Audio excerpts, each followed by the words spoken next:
it's Nigel here from Sax School. Hey, thanks for joining me for another free lesson today on what I think is actually one of the most important topics for every single saxophone player.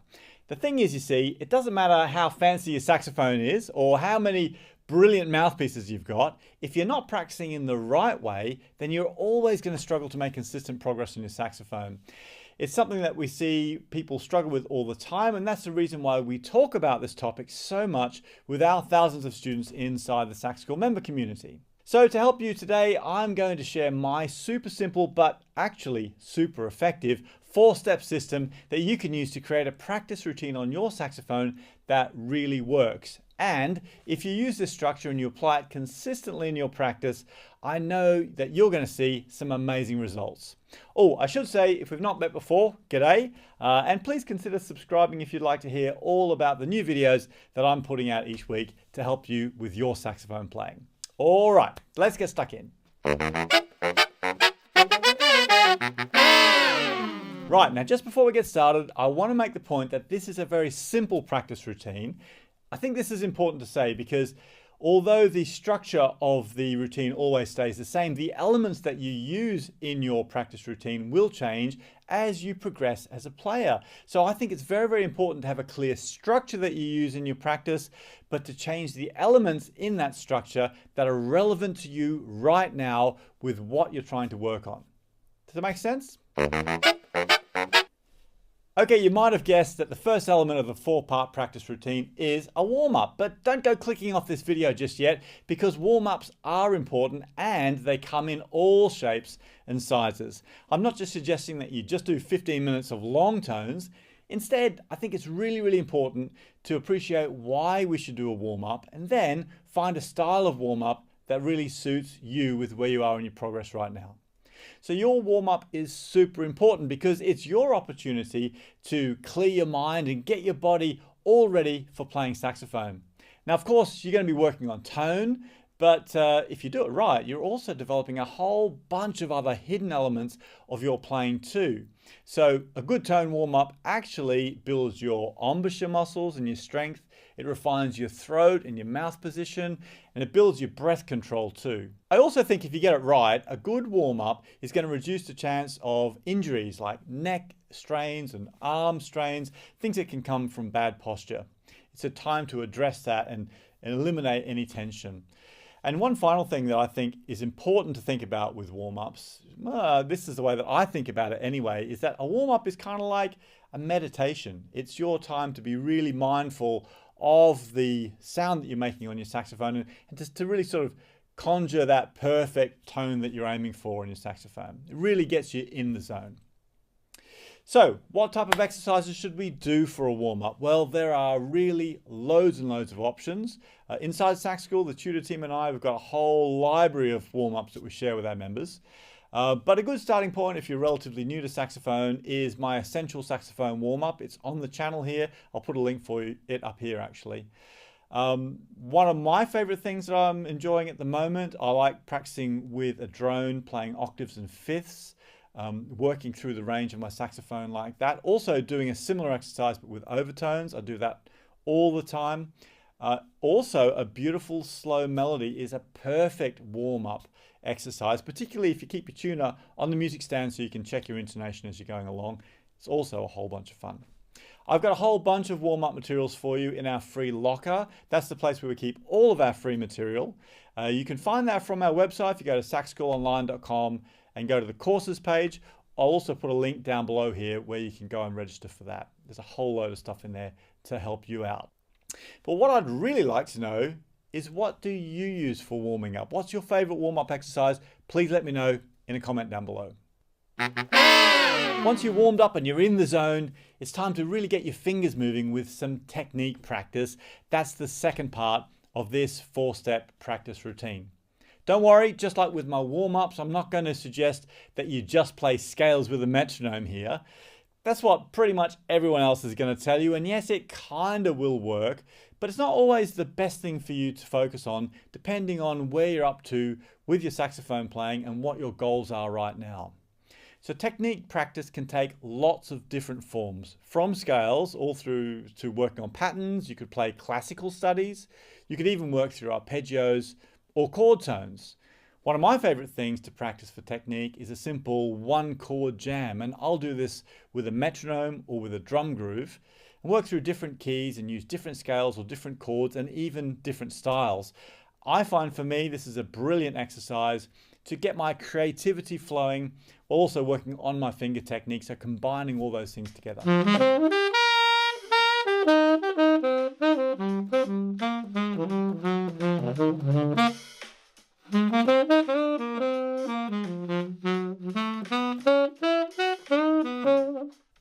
You see, it's a much better idea to be really systematic about the type of technique practice you're doing so that it's relevant to what your playing goals are right now. It's a very important point. For example, let's say you're just starting out on saxophone.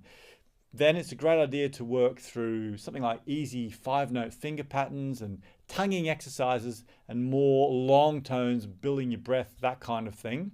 I've got some excellent exercises like that in my free saxophone toolkit. That is absolutely free. You can also get that from the courses page at saxschoolonline.com, and there's a load of great resources for beginner players in there.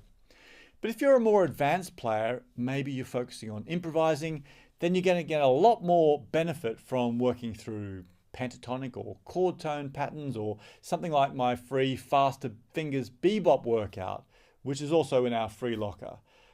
If you want to really speed up your fingers though, my favorite thing is working on chromatic exercises. I really love chromatic exercises, but you know, absolutely every legendary, like world-class sax player that we've had to do a masterclass for sax school over the years has also told me that their favorite thing to practice is also chromatic scales. So there might be a bit of a message there.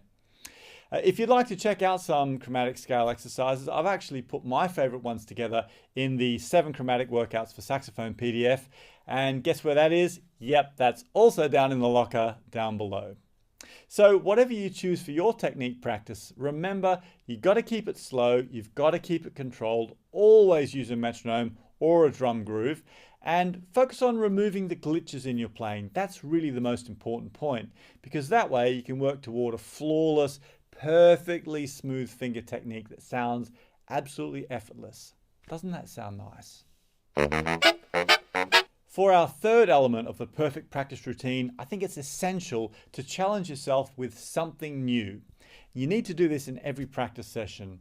Now, I'm not necessarily just talking about playing an entirely new piece. It could be a new section of a piece that you're learning right now, or maybe a new tempo for that piece. The important element here is that we're challenging ourselves and trying to push those boundaries, so we're getting out of our comfort zone in this third section of the practice routine. Now, as with technique, it's really essential that here we're always starting slow. We're using a metronome every single time we practice. It's also essential to be super systematic about how we tackle something new. I mean, it's okay to even start with just one bar or just one measure, in American terms, of the music. So just the smallest element. I want you to break the music down to the smallest section that's achievable for you in this practice session. And remember, you've got to keep your pencil handy and you've got to use it. So mark things on the music, like remind yourself where you're breathing, or circle that problem note that you have a tendency to miss, or remind yourself of a dynamic or an articulation. It'll really speed up your learning. Now, if you're systematic in this something new part of your practice routine, then you'll finish the session feeling happy that you've really made some significant progress on your sax today. And that's a great feeling. I want you to have that feeling every single time that you practice your sax. If you've watched my videos for a while, then you probably guessed that my last and most important part of every practice routine is something fun. Why? Well, you know what? Playing saxophone is fun, right? That's why we do it. But most of us don't spend enough time patting ourselves on the back and sort of celebrating the progress that we've already made, and enjoy playing the pieces that we love to play and that we can play really, really well. So I always encourage my students to spend a few minutes at the end of every single practice session playing through pieces that they've learned and that they really love to play. It's a great opportunity to refresh those pieces that are in your personal set list, but it's also a chance to feel really good about your saxophone playing, appreciate the progress that you've already made, and feel good about yourself. So that's the 4-part practice routine. It's a simple idea, but if you apply that framework to every one of your practice sessions, it'll make a massive difference to you. Now, of course, there's tons of other things to talk about on this topic. We could dig into how you divide up those 4 sections and the time you've got available, or how you track your progress, or how long to practice for, and we'll cover all that in another session. But for now though, if you're a Sax School member, go check out the full masterclass that we've got on how to practice saxophone better. It's inside Sax School in the member area, and we really go deep into loads of areas around this topic, and there's a whole bunch of resources to help you, along with some new warm-up exercises as well.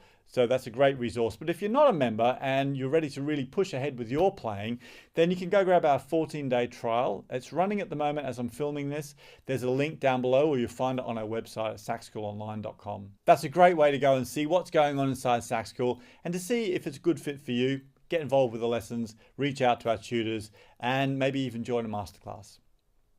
Oh, don't forget also to grab the free resources that I mentioned in this video. There's a ton of them inside the free locker. Remember, the link's down below or on the courses page of our website. Most importantly though, please let me know in a comment if this has helped you. I always check the comments, and it really is important to me to know how you are enjoying the videos I'm making.